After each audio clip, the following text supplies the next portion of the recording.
Hello बच्चों, एक बार फिर से स्वागत है आपका अपने यूट्यूब चैनल श्री गुरुकुल में। और आज हम बात करने वाले हैं यूपी बोर्ड क्लास 10th के इंग्लिश के पोयम के फर्स्ट चैप्टर के बारे में, जिसका नाम है फायर एंड आइस और जिसके लेखक हैं रॉबर्ट फॉरेस्ट। इस पहले देखिए, इसको ध्यान से समझिएगा बच्चों, बहुत छोटी सी कविता है, बहुत अच्छी कविता है। अगर आप इसका मतलब नहीं समझ पाते हैं तो फिर आपको समस्याएं होंगी। जैसे ये देखिए, इस पैराग्राफ से क्वेश्चन पूछे गए थे इसी बार यूपी बोर्ड की परीक्षा में, तो मैं वो भी बताऊंगा कि वो क्या क्वेश्चन थे और क्या क्या चीज़ें थी। चलिए सबसे पहले हम चैप्टर पढ़ते हैं। चैप्टर का नाम है फायर एंड आइस और लेखक कौन है? Robert forest. ठीक है सर, इतनी चीज़ें समझ में आ गई।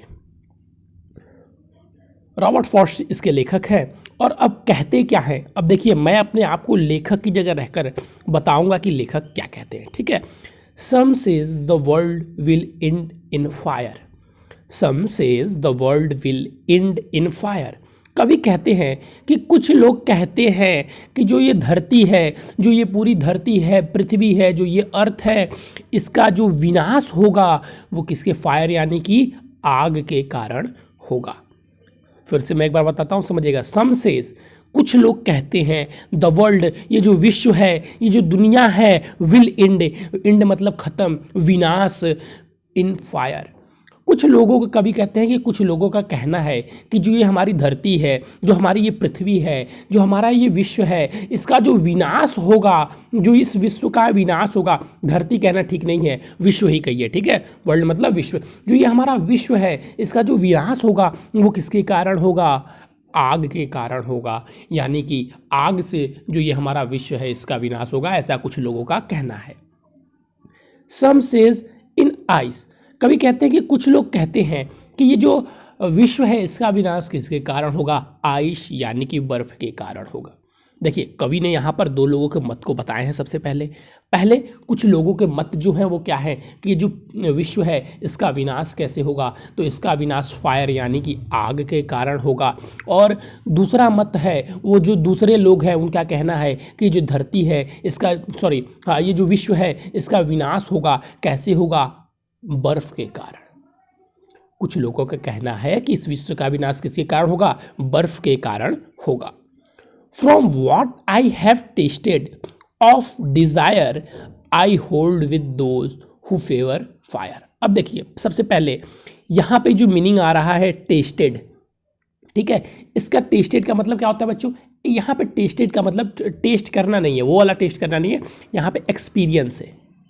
ठीक है, यहाँ पे क्या है? यहाँ पे टेस्ट का मतलब एक्सपीरियंस है। ठीक है, टेस्टेड ऑफ डिजायर। तो कवि कहते हैं कि मैं अपने अनुभव के आधार पर, from what I have tested, जो भी चीज़ें हमने अनुभव की है, ऑफ डिज़ायर, जो भी चीज़ें मैंने अपनी इच्छाओं के अनुसार इस विश्व में जो भी चीज़ें मैंने अनुभव की हैं उसके अनुसार मैं I hold with those people, मैं उन लोगों की मत से सहमत हूँ, मैं उन लोगों के साथ हूँ हुज फेवर फायर, जो लोग फायर के डिसीजन में हैं। मतलब कवि कहते हैं कि मैं अपने अनुभव के आधार पर, इस विश्व से जो मुझे अनुभव मिला उसके आधार पर मेरा ये मानना है, मतलब कवि अपना मत देते हैं कि इस विश्व का विनाश कैसे होगा। तो कवि कहते हैं कि अपने अनुभव के आधार पर जो मुझे इस विश्व से मिला है उसके आधार पर मैं उन लोगों के साथ हूं जिनका ये मानना है कि विश्व का विनाश कैसे होगा?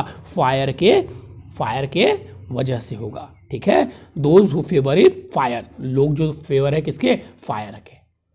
अब यहां पर अगर आपसे पूछ ले कि ये जो डिजायर है और ये फायर है, तो इस यहाँ पर जो फायर और डिज़ायर है, दोनों को यहाँ पे डिज़ायर की कल्पना, डिज़ायर की तुलना फायर के साथ की गई है। यानी कि जो फायर शब्द प्रयोग किया गया है ये वास्तव में डिज़ायर के स्थान पर ही किया गया है।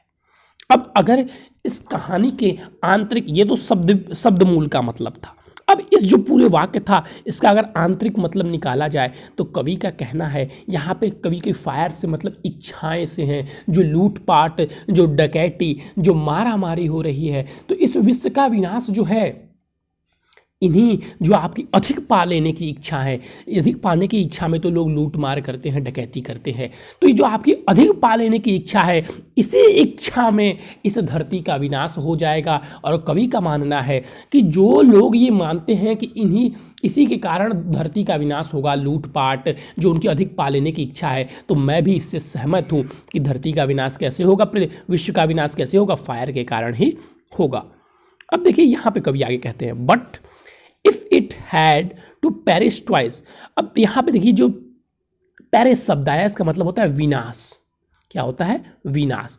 तो कवि कहते हैं लेकिन अगर ऐसा संभव हो, बट इफ हैड, अगर, अच्छा देखिए इस बार क्वेश्चन क्या पूछा था वो भी मैं बता देता हूँ, ठीक है। ये तो मतलब चल के पेरिस का मतलब क्या होता है? विनाश। पहले इसको देख लीजिए, इस बार पहले एक बार पढ़ लेता हूँ फिर आपको बता रहा हूँ। But if it had to perish twice, I think I know enough of hate to says that destruction of ice it's also great and will sufficient. यहां पे देखिए पूछा था इस बार, बट इफ इट हैड, यहां पे इस बार पूछा था कि जो इट शब्द है, इट शब्द है ये किसके लिए प्रयोग किया गया है? तो ये जो इट शब्द है बच्चों, ये वर्ल्ड के लिए यूज किया गया है। देखिए आप लोग ध्यान दे दीजिएगा, इस बार बच्चों से पूछा गया था इस बार के पेपर में, ये जो इट शब्द है वो किन के लिए प्रयोग किया गया है, किस वस्तु, किस चीज के लिए प्रयोग किया गया है? तो यहाँ पे जो इट शब्द है वो वर्ल्ड के लिए यूज किया गया है। चलिए अब समझिएगा। अब यहाँ पे कवि कहते हैं but if it had to perish twice, perish मतलब विनाश, लेकिन अगर जो विश्व है इसको विनाश होने के लिए 2 चांस मिले, विनाश के लिए अगर इसका विनाश होना 2 बार लिखा हो, एक बार विनाश हो फिर एक बार और विनाश हो, मतलब अगर इस विश्व का विनाश 2 बार होना हो, तो आई think I know enough of hate, तो मेरा मानना है कि इसके लिए हेट यानी कि जो जलन की भावना है वो काफ़ी है, जो जलन की भावना है वो काफ़ी है। To say that to destruction ice, जिसका कहा जा सकता है कि जो दूसरी बार विनाश है वो किसके कारण होगा? वो आइस के कारण होगा। It's also great and would sufficient, यहाँ पे सफिश का मतलब है सफिशिएंट, मतलब अत्यधिक, काफ़ी, सफिशिएंट मतलब काफ़ी, ठीक है। To say that for destruction ice, मतलब दोबारा अगर विनाश, 2 बार विनाश होना लिखा होगा तो जो दोबारा विनाश होगा किसके कारण होगा? आइस के कारण होगा। It also great and would sufficient, ये भी बड़ा है और पर्याप्त है, यानी कि काफ़ी है विनाश के लिए।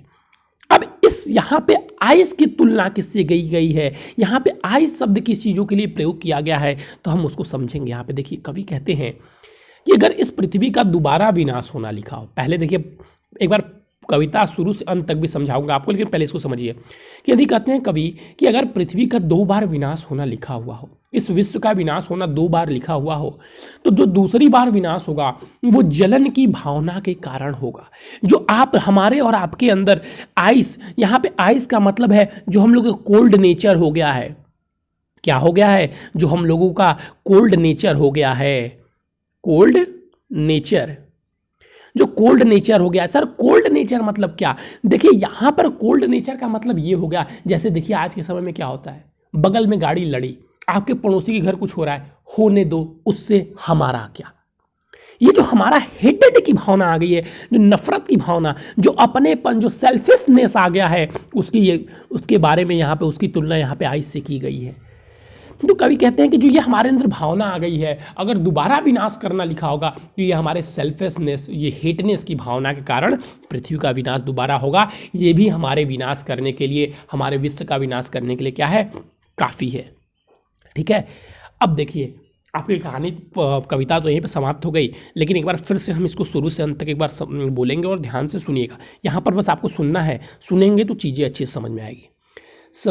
यहाँ पर देखिए हिंदी में डायरेक्ट मतलब से बता रहा हूँ कि कवि कहते हैं कि अगर, कवि का कहना है कि कुछ लोग मानते हैं कि जो पृथ्वी है इसका जो विनाश होगा, जो विश्व है इसका जो विनाश होगा वो फायर यानी कि आग के कारण होगा, और कुछ लोगों का मानना है कि जो विश्व है इसका विनाश आइस यानी कि बर्फ़ के कारण होगा।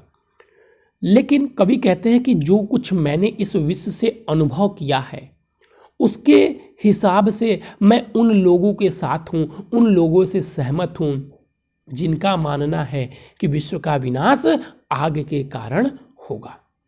बट इफ, लेकिन अगर इस विश्व का विनाश 2 बार होना हो, लेकिन अगर विश्व का विनाश 2 बार होना हो तो मेरा मानना है, मेरी सोच है कि जो दोबारा विनाश होगा, जो दोबारा विनाश होगा, यह हमारी नफरत की भावना के, सेल्फनेस की भावना के कारण होगा। इस तो कहा जा सकता है कि जो दोबारा विनाश होगा वो डिस्ट्रक्शन बर्फ के कारण होगा। इट इज़ आल्सो ग्रेट, वो भी हमारे लिए काफ़ी है, पर्याप्त है हमारे विश्व के विनाश करने के लिए। Robert Frost. ये कहानी हमारी बच्चों यहीं पे समाप्त हो गई। छोटी सी कहानी थी, इसका मतलब बहुत बहुत, इसका अगर मतलब निकाला जाए तो इसके मतलब बहुत बड़े बड़े हैं। कवि अपने इस कविता के माध्यम से हमें क्या समझाना चाहते हैं? देखिए, मतलब सिर्फ पेपर में आंसर लिखने से भी आपको नहीं होना चाहिए, मतलब आपको इस कविता से जो सीख मिल रही है उसे समझने से भी होना चाहिए। तो इस कविता के माध्यम से कवि हमें जो समझाना चाहते हैं वो ये बात है कि अगर पृथ्वी का विनाश क्यों हो रहा है, यहाँ पे फायर और आइस, उनका कहने का मतलब क्या है? पहले तो हमारी एकदम अधिक पा लेने की इच्छा जो हो गई है, और दूसरी जो हमारी कोल्डनेस, जो हमारी सिर्फ सेल्फनेस हो गई है, दूसरे के प्रति नफरत हो गई है, हम अपना ही देखते हैं, दूसरे से हमें कोई मतलब नहीं है। तो दूसरा, ये 2 जरिए हैं जो हमारे एक न एक दिन विश्व को विनाश कर देंगे। तो अगर आप इस कविता को पढ़ रहे हैं तो अपने अंदर से इन चीज़ों को बाहर निकाल फेंकिए और एक अच्छे छात्र बनिए। आज आप एक अच्छे छात्र बनेंगे तो कल ही जाकर आप एक अच्छे नागरिक बनेंगे। चलिए बच्चों, आज के लिए बस इतना ही। Thank you, have a nice day. इसके क्वेश्चन आंसर कल की क्लास में आप लोगों को मिल जाएंगे। Thank you.